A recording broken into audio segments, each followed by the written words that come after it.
Selamat siang semuanya. Terima kasih sekali lagi untuk kesempatan dan undangan yang diberikan kepada saya untuk menyampaikan firman Tuhan pada siang hari ini. Siang hari ini saya diberi tugas untuk menyampaikan firman Tuhan melalui Yohanes 15 ayat yang ke-9 sampai dengan 17. Mari kita sama-sama membaca ayat firman Tuhan ini. Saya akan bacakan saja. Judul yang ada yang diberikan oleh terjemahan baru Alkitab Indonesia adalah perintah supaya saling mengasihi. Seperti Bapa telah mengasihi aku, demikianlah juga aku telah mengasihi kamu. Di dalam kasihku itu. Ini ayat yang penting, tinggallah di dalam kasihku itu.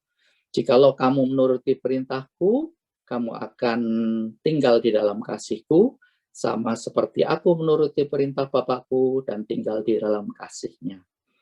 Semuanya itu kukatakan kepadamu, supaya sukacitaku ada di dalam kamu, dan sukacitamu menjadi penuh. Inilah perintahmu, yaitu supaya kamu saling mengasihi seperti aku telah mengasihi kamu. Ini yang penting untuk di dalam teks ini, dalam bagian perikop ini, merupakan bagian yang paling penting, yaitu perintah untuk saling mengasihi satu dengan yang lain. Tidak ada kasih yang lebih besar daripada kasih seorang yang memberikan nyawanya untuk sahabat-sahabatnya.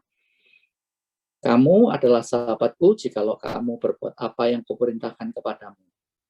Aku tidak lagi menyebut kamu hamba, sebab hamba tidak tahu apa yang diperbuat oleh tuannya. Tetapi aku menyebut kamu sahabat, karena aku telah memberitahukan kepada kamu segala sesuatu yang telah kudengar dari Bapakku.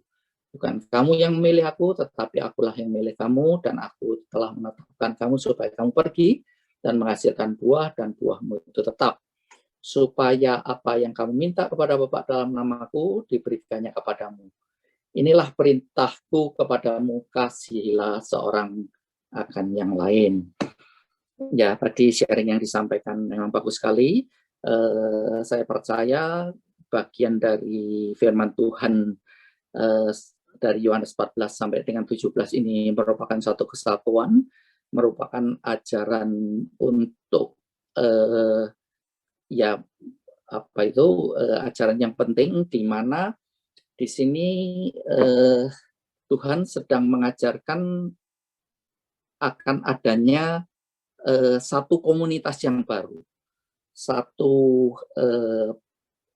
persekutuan atau gereja Tuhan yang akan dia bentuk yang mungkin berbeda dari sebelumnya, yaitu bangsa Israel tentunya begitu, yang mana di dalamnya itu kalau kita perhatikan dari bagian pasal 14 sampai dengan 17 ini, yang puncaknya tentunya adalah pasal 17, di mana Tuhan Yesus berdoa, mendoakan supaya mereka, ya tentunya mereka bukan saja murid-muridnya, menjadi satu seperti bagaimana Bapa dan Dia adalah satu.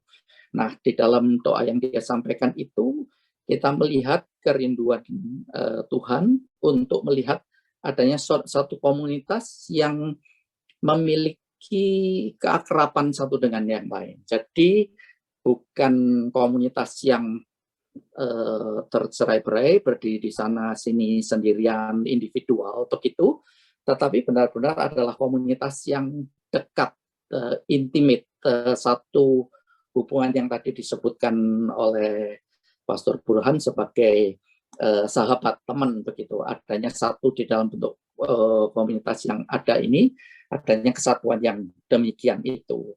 Nah, Tuhan Yesus saya juga percaya di sini dia juga di samping mendoakan untuk kesatuan, dia juga mengingatkan kepada murid-muridnya ini, yang karena nantinya itu mereka kalau sudah dijadikan satu, alasannya apa gitu ya. Kalau dulu sebagai bangsa, mereka disebut sebagai bangsa yang terpilih, ya maksudnya bangsa Israel jadi satu begitu, kelihatan bangsa, mereka punya ikatan yang kuat karena ya satu keturunan, garis keturunan begitu, satu tanah air, satu bangsa dalam artian begitu ya, kuat sekali ikatannya. Jadi apa itu berbeda dengan apa yang akan dibuat oleh Tuhan sekarang ini, karena ini nanti akan terdiri dari segala bangsa berikutnya begitu ya, terdiri dari berbagai murid yang mempunyai latar belakang berbeda. Kalau kita ngomong konteks muridnya sekarang ini, mereka apa itu latar belakangnya berbeda, ada yang nelayan, ada yang mungkin pemungut cukai, ada yang mungkin pekerjaannya lain-lain dan seterusnya begitu ya. Saya tidak tahu sepenuhnya apa saja yang mereka kerjakan, tapi berbeda-beda semuanya begitu. Jadi oleh karenanya Tuhan ingin supaya dalam perbedaan yang ada ini mereka mempunyai satu kesatuan yang sangat kuat. Begitu pun ada satu kesatuan yang bisa terjadi dalam komunitas yang baru yang akan dia bentuk, yang akan dia dirikan, yang akan dia buat. Nah,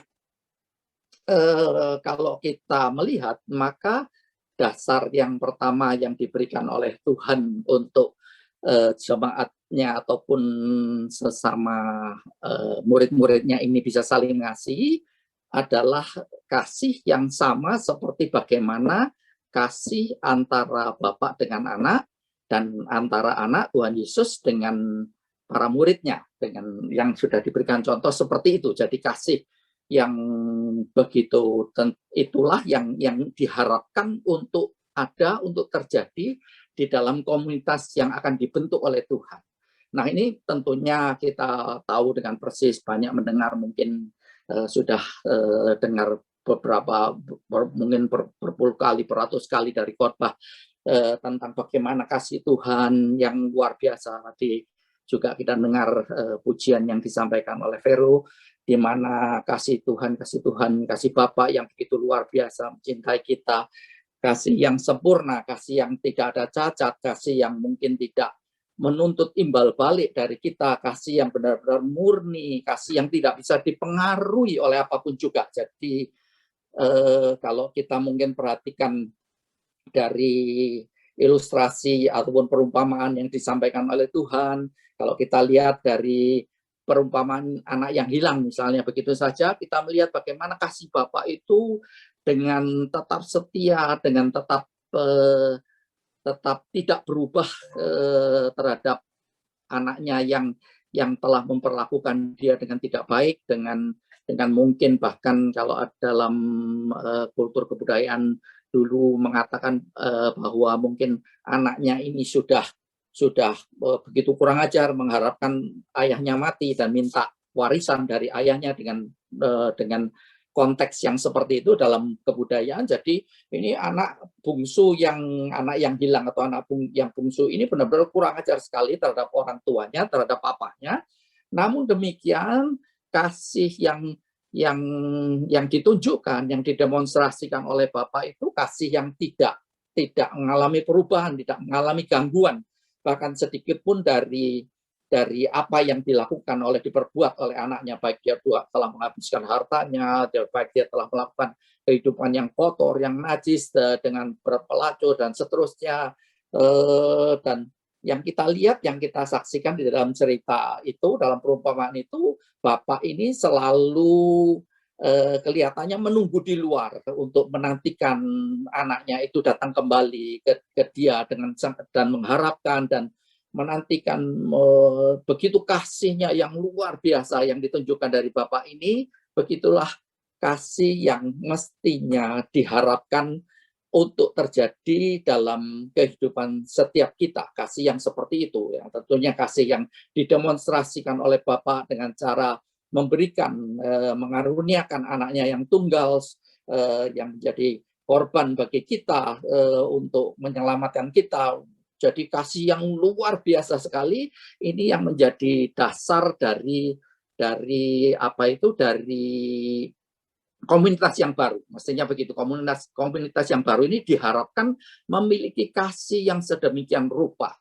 Nah, kasih yang sedemikian rupa dari Bapak yang sempurna, tidak ada cacat dan luar biasa ini bisa terjadi dengan nasihat yang dikatakan oleh Tuhan Yesus dengan mengatakan, tinggallah di dalam kasihku, remain in his love, in my love, dalam artian begitu, dalam kasihnya. Jadi kata remain atau tinggal di sini, yang pertama, yang kalau kita belajar tentang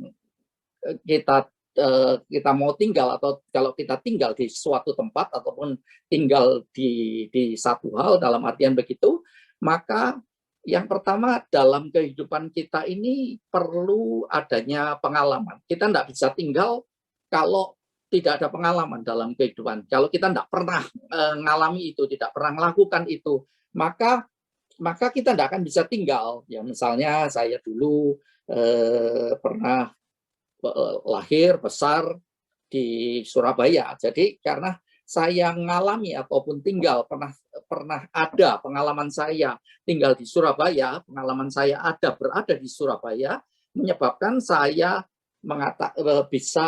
bisa mengatakan saya pernah tinggal di Surabaya, dan itu merupakan hal yang penting, pengalaman bagi kita ini untuk mengalami kasih Tuhan dalam kehidupan kita secara pribadi. Setiap kita harus mengalami itu. Ini demi untuk sekali lagi, kalau kita mau memiliki kasih Bapa yang sama, kasih Bapa kepada anak, maka anak kepada kita semuanya, maka kita perlu memiliki ataupun mengalami kasih yang seperti itu. Nah, kalau kita perhatikan, kalau kita lihat contoh-contoh yang diberikan dari baik dari Injil dan surat-surat Paulus, maka kita bisa lihat ada pengalaman dari Sakyus misalnya, Pak. Karena Pak Sakyus itu diterima oleh Tuhan, diampuni, dia mau makan di rumahnya, begitu Sakyus melakukan satu tindakan timbal balik dari apa yang telah dilakukan oleh Tuhan Yesus kepadanya, karena undangan yang diberikan oleh dia kemudian mau melakukan reparasi, apa itu, membayar kembali terhadap orang-orang yang pernah dirugikan oleh dia, mengembalikan semua perbuatan jahat yang dia lakukan. Dia mau mengembalikan itu semua, mengganti rugi, begitu. Jadi kalau pengalaman kasih yang dialami daripada Tuhan Yesus kepada dia, maka dia melakukan hal itu. Demikian juga dengan Rasul Paulus. Kalau kita perhatikan dari apa yang dia lakukan di dalam pekerjaan dan pelayanannya, maka Rasul Paulus seringkali berbicara atau ngomong bahwa dia itu adalah orang yang paling berdosa, tapi karena dia paling berdosa dari antara para rasul, daripada dia kemudian dipilih dan dipanggil oleh Tuhan dengan keadaan yang demikian, maka dia mengalami satu kasih yang luar biasa, dan kemudian dia bisa melakukan apa yang menjadi bagiannya di dalam pelayanan selanjutnya. Jadi pengalaman Rasul Paulus dan pengalaman Rasul Sakyus itu menyebabkan mereka menjadi bisa mengalami kasih Bapa dan mempunyai kasih Bapa itu. Jadi kalau seseorang tidak pernah mengalami kasih Bapa ini di dalam kehidupannya, maka saya percaya orang seperti itu juga tidak akan bisa mempunyai kasih Bapa dalam hatinya dan dalam hidupnya. Jadi perlu sekali seseorang untuk mengalami kasih Bapa sebelum dia bisa tinggal di dalam kasih Bapa. Selanjutnya dikatakan, kalau kita ngomong tentang tinggal ini juga, atau remain atau abide di dalam kasih Bapa, ada hal yang berikutnya yang perlu kita diingatkan adalah tinggal. Kalau kita tinggal, berarti kita bisa pergi.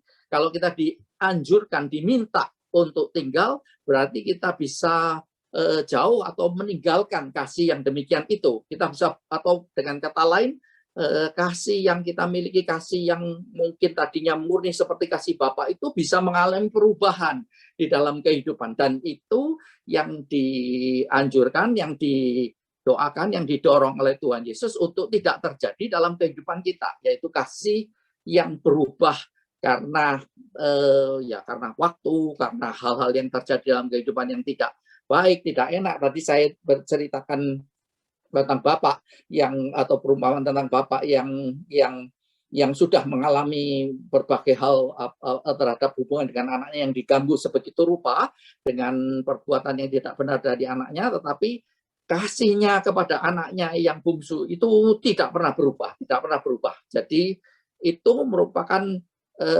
perintah untuk remain in my love ataupun tinggal di dalam kasihku itu yang diminta oleh Tuhan Yesus dalam kehidupan kita, supaya kita tidak beralih, tidak berpindah, kasih kita yang tetap kepada satu dengan yang lain. Dan saya tahu kasih yang demikian, untuk kasih yang sempurna yang demikian itu tidak gampang untuk dimiliki, karena kita di dalam kehidupan kita yang bersama, mungkin kehidupan secara bersama yang tidak sempurna begitu, seringkali ya, terjadi hal-hal yang tidak kita inginkan, yang tidak kita harapkan. Tadi Pastor Burhan mengingatkan kalau seringkali kita kelupaan, bisa bahkan setelah diceritain orang kita bisa menggosipkan, kita bisa membesar-besarkan masalah, kita bisa memakainya, atau kalau kita disakiti oleh satu dengan yang lain, kita bisa berubah, sikap kita bisa berubah, kasih kita bisa berubah, dari mengasihi kita bisa akhirnya membenci satu dengan yang lain. Itu bisa terjadi dalam kehidupan ini. Nggak usah hubungan kita yang mungkin cuman ketemu di gereja dalam artian gitu ya. Kalau kita perhatikan apa yang terjadi di ya mungkin gereja di Indonesia begitu, atau di tempat-tempat lain, ada bapak yang sudah merintis gerejanya akhirnya berkelahi dengan anaknya, dan mereka akhirnya nggak bisa mengalami kedekatan kembali, karena bisa terjadi seperti itu bapak dan anak padahal gitu ya, dalam artian karena urusan gereja. Nah, kasih yang bisa berubah seperti itu tidak diinginkan untuk terjadi dalam kehidupan kita secara bersama. Jadi dasar yang utama yang diberikan oleh perintah Tuhan ini kepada untuk saling ngasih seperti kasihnya Dia, itu kasih yang murni, yang seperti itu yang harus menjadi dasar dalam kehidupan kita bersama kalau kita mau hidup dalam komunitas yang diajarkan atau diminta atau yang akan dibentuk oleh Tuhan Yesus. Nah, yang kedua di sini, setelah kita belajar tentang kasih yang sempurna ini, kasih yang tidak bisa mengalami perubahan, ada peringatan yang diberikan oleh Tuhan Yesus kepada para ya mungkin dalam ajarannya Dia di dalam Matius pasal yang kelima ayat 43 sampai 47. Di situ diajarkan bahwa kasih yang sempurna itu harus bisa mengasihi bukan saja orang yang baik, orang yang membalas kasih kita, tetapi juga kepada musuh, begitu ya. Dalam artian begitu, kasih yang melintasi batas, jadi tidak boleh dihambat oleh karena cuma relasi saja, tapi kalau tidak ada relasi sekalipun terhadap musuh, dalam artian begitu kita harus tetap bisa mengasihi, tidak ya dalam artian tidak boleh membenci. Itu kata yang dikontraskan di dalam ayat itu, tidak boleh membenci, tapi tetap mengasihi dalam artian begitu. Nah, itu yang diperingatkan supaya kasih kita itu bahkan terhadap musuh kita pun kita tetap harus mengasihi seperti kasih Bapa. Nah, sekarang yang menjadi pertanyaan bagi kita kalau kita mendengar pertanyaan seperti itu, saya juga sempat berpikir gitu dalam hidup ini ya. Apa bedanya kalau begitu antara mengasihi musuh dengan mengasihi teman, gitu ya? Itu kalau ada persamaannya, yaitu persamaannya bahwa kasihnya itu tidak berubah, kita harus konsisten, kita harus tetap berbuat baik, kita tidak boleh membalas kejahatannya, kita tidak boleh memperlakukan dia seperti apa yang mereka perlakukan pada kita, misalnya gitu ya, kalau mereka melakukan sesuatu yang jahat. Tetapi kita harus membalas kejahatan dengan kebaikan, kita tetap harus mendoakan, itu yang diajarkan dalam firman Tuhan Matius pasal 5 itu tadi. Tetapi apa bedanya? Pasti ada bedanya kan antara mengasihi musuh dengan mengasihi teman. Bedanya kalau saya bilang di sini, yaitu intimate relationship, ataupun hubungan satu dengan yang lain yang akrab dan yang dekat. Kalau kita mengasihi musuh, ya Tuhan misalnya mati untuk musuhnya, itu yang sering diperumpamakan, dan Tuhan mati, Allah mengasihi juga semua orang dalam artian begitu. Tapi kalau kalau kasih itu sekali lagi jalan satu pihak, jalan di mana kita mengasihi, punya kasih seperti Bapak itu, tetapi one way, kasih kita itu tidak diresponi dengan dengan baik oleh orang yang kita kasihi. Mereka misalnya tetap tidak mau ngasih, kita tidak berbuat baik pada kita, tidak mau menghargai kita dalam artian begitu, maka yang terjadi saya katakan adalah tidak terjadinya keintiman atau keakraban di dalam satu gereja ataupun satu komunitas. Sorry, saya minum sedikit ya.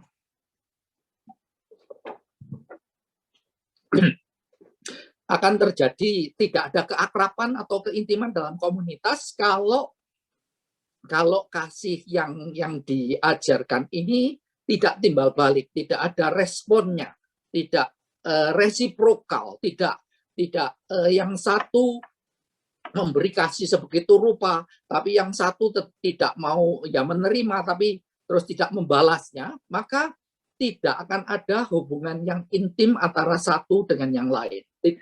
Tidak bisa terjalin hubungan yang intim antara Tuhan sekalipun dengan orang yang tidak yang tetap menjadi musuhnya. Saya ya ada satu buku yang menarik sekali bagi saya, judulnya ya, dan juga isinya saya kira sangat baik, ditulis oleh beberapa orang. Nah, buku ini judulnya adalah Yesus dengan musuh-musuhnya, dan juga Yesus dengan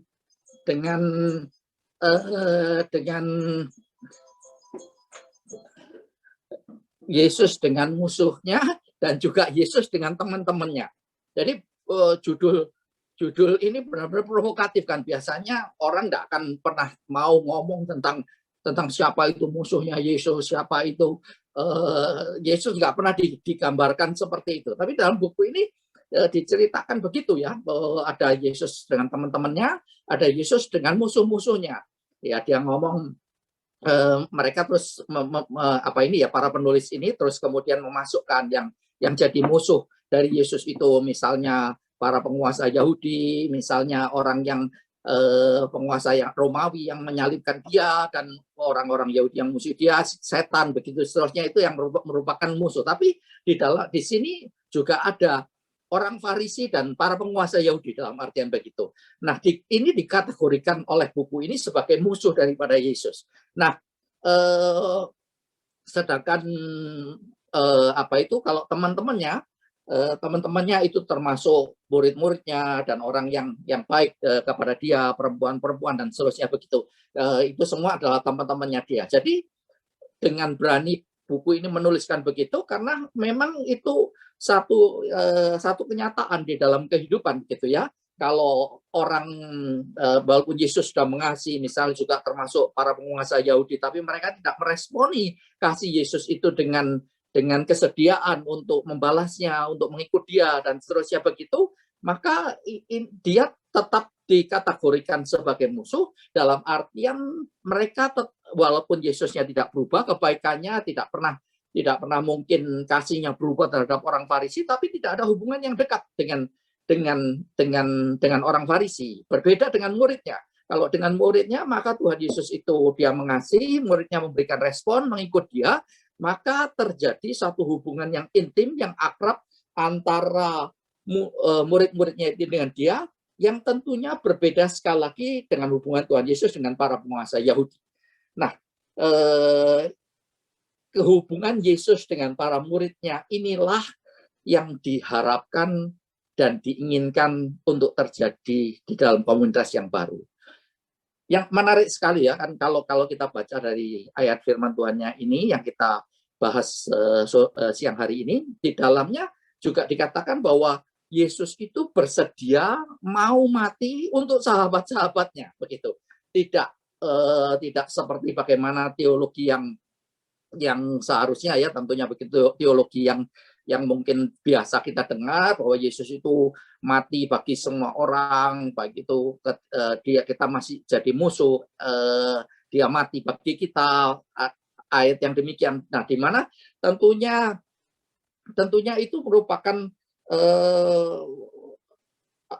satu, ya, Tuhan Yesus mati bagi semua orang. Tentunya itu merupakan teologi yang selalu kita dengar, dan tapi kita nggak pernah mencoba untuk mendalami dia mati bagi sahabat-sahabatnya.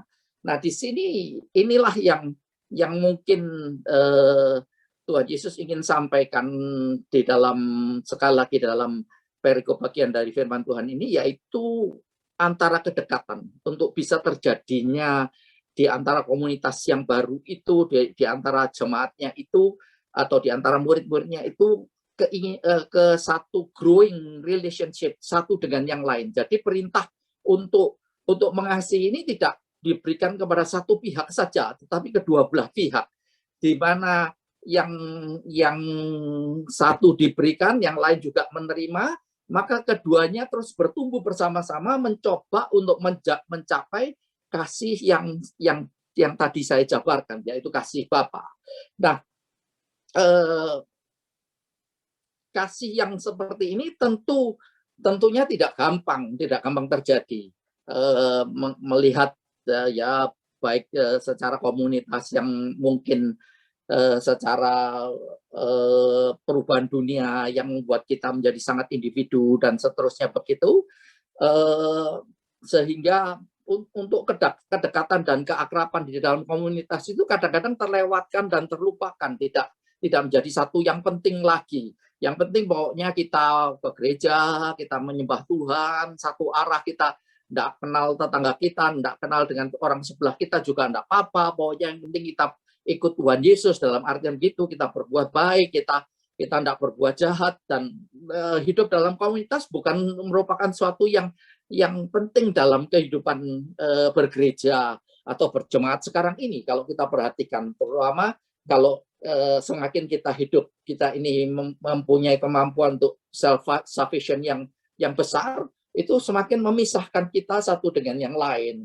Ini yang sempat saya menjadi menggugah atau mengganggu hati saya ketika pandemi ini mulai, dan kemudian di tengah-tengah pandemi kita sempat diizinkan untuk beribadah 50 orang begitu ya maksimum.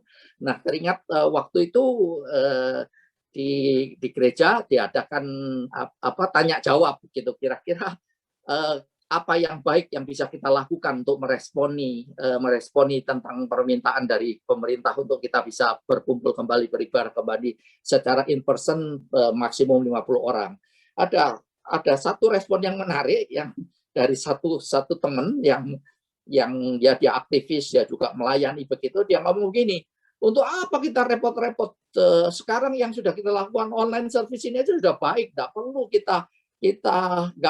kita kumpul, nanti ada risiko, repot lagi, dan seterusnya begitu, ngapain? Jadi itu saya khawatir ini menjadi wacana dan kehidupan kita secara tidak sadar di dalam kehidupan kita bergereja pada masa sekarang ini. Karena sekali lagi kita ini self-sufficient di dalam, kalau kita sudah ikut Tuhan, pokoknya begitu itu sudah cukup, sehingga oleh karenanya saya tidak perlu ditolong orang lain, saya tidak perlu kumpul dengan orang lain, bisa saya lakukan sendiri. Jadi oleh karenanya nggak perlu lagi ada kedekatan di dalam komunitas gereja. Tapi saya percaya sekali lagi itu bukan komunitas gereja yang diinginkan oleh Tuhan, jemaat yang diinginkan oleh Tuhan Yesus ketika dia mendoakan para muridnya. Sekali lagi, kedekatan itu satu dengan yang lain merupakan kerinduan dari Tuhan untuk itu bisa terjadi dalam komunitas yang baru.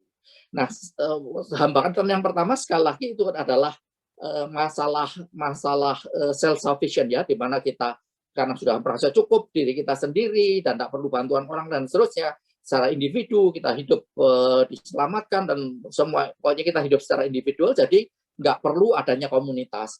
Yang kedua, memang bentuk komunitas ini perlu effort dan perlu usaha yang tidak gampang, tidak mudah. dibanding dengan sekali lagi kalau kita ya sudah aku pokoknya bergereja hidup sendiri, nggak perlu diganggu orang lain dan nggak perlu bantu orang lain juga. Itu jauh lebih gampang daripada kita membentuk komunitas. Di samping kita memerlukan waktu, memerlukan tenaga, memerlukan kalau sampai ada hal-hal yang memerlukan kita perlu mengorbankan hidup kita, mengorbankan waktu kita, mengorbankan tenaga kita.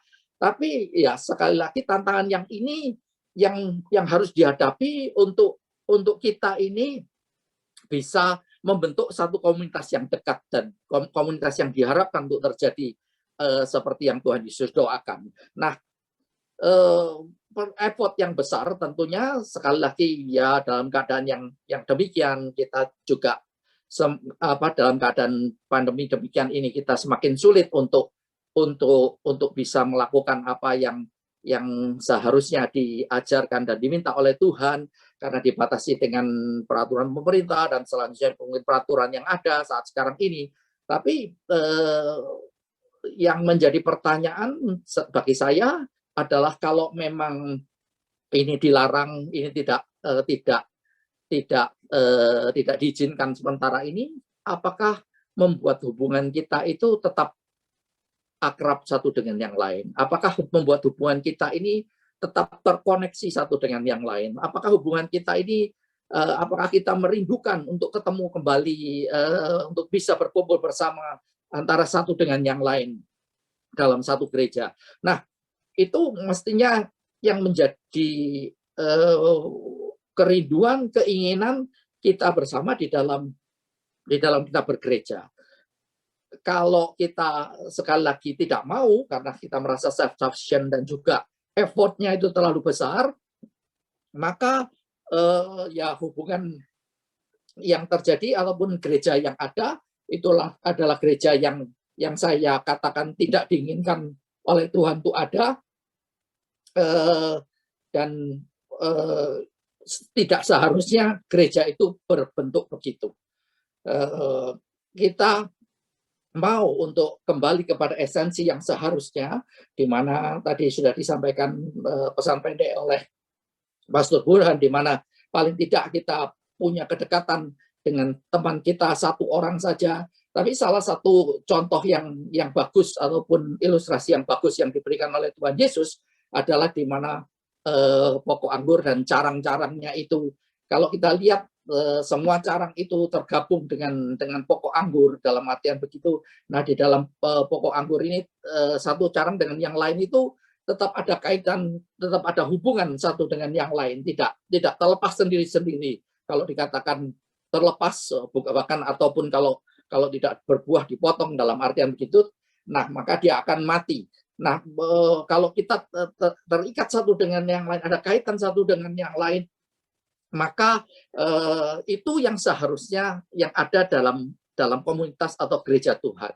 Kita punya hubungan yang dekat satu dengan yang lain, sekalipun di dalam dunia yang memang kita ini mungkin sudah self-sufficient dan juga perlunya upaya bagi kita untuk melakukan. Kalau kita sadar, kita tahu bahwa ini yang seharusnya gereja Tuhan itu bentuknya seperti ini, adalah komunitas yang dekat, komunitas yang punya relationship satu dengan yang lain, maka walaupun itu susah, walaupun itu menimbulkan sakit hati, walaupun itu menimbulkan karena kita sekali lagi hubungan kita tidak sempurna satu dengan yang lain, itu harus diupayakan, harus dikerjakan, harus diadakan, supaya dengan demikian nanti apa yang didoakan oleh Tuhan, apa yang diinginkan oleh Tuhan Yesus terhadap gerejanya, terhadap jemaatnya itu benar-benar bisa terjadi. Kalau hal itu bisa terjadi, maka ada 3 perkara yang Tuhan katakan di dalam firman-Nya. Yang pertama, Tuhan Yesus sendiri jadi bersukacita, sukacita yang jadi penuh, demikian juga dengan sukacita kita bisa bersukacita.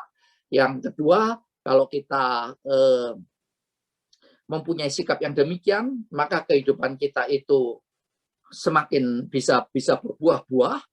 Dan yang ketiga, ini janji yang dikatakan dia berulang-ulang ketika mengatakan dalam namaku, dan seterusnya begitu, adalah kalau kita minta apa saja kepadanya, maka itu akan dikabulkan bagi kita.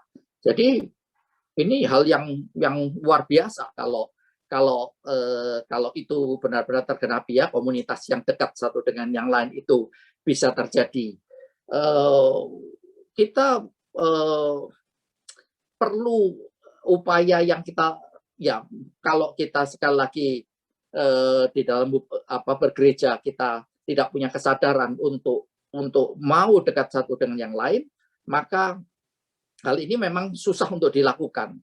Tetapi kalau kita sadar ini merupakan suatu hal yang penting, yang perlu, yang diinginkan oleh Tuhan Yesus untuk menjadi kesaksian bagi dunia ini, maka ini harus diupayakan dan diusahakan. Walaupun sekali lagi banyak tantangan dan banyak hal yang perlu diatasi di dalamnya, kita mau berusaha untuk lepaskan itu, meninggalkan itu, dan mau menjadikan ini satu hal yang penting dan perlu dalam kehidupan kita dalam berjemaat. Saya kira itu merupakan hal yang